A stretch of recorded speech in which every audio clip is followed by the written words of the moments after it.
Good morning, guys. How are you? I'd be up near the balcony and you'd see birds fly past. We had a few kookaburras that started to visit daily and it was so magical.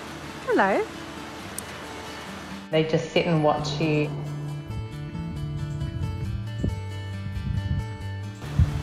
This is for you, Mabel. I just look forward to that moment every day. Oh. Where have you been? I think they must talk to each other because then more and more birds started to appear. Hello.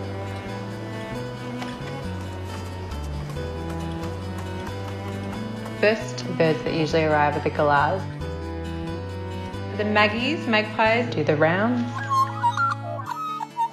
And then the kookaburras come at the end of the day.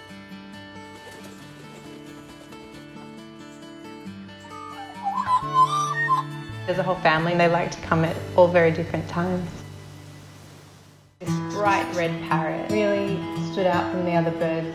He would watch from the gum tree next to the balcony. And he started to get closer and sit on the balcony after a while.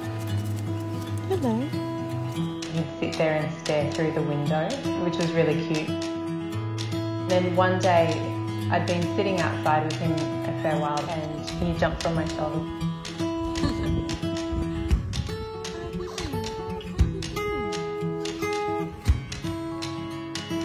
Since that point, we've become a lot closer.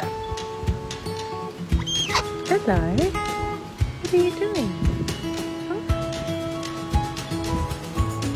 What are you doing? Rupert makes me laugh all the time. He chooses not to fly. He chooses to run down the balcony. Rupert's girlfriend, Greta, she always comes along. She's always in the background. She's a very supportive girlfriend. They do fun things like dance together. When he's not here, I just imagine him having the time of his life with Greta. He does pop back occasionally, and that just brings pure happiness to see that he comes back to say hi. You'll see different birds come and go, and so that has taught me that you really need to appreciate what's in front of you. There's something which is so soul enriching about spending time in nature, particularly during lockdown. I'm so appreciative that I was able to experience this during that time.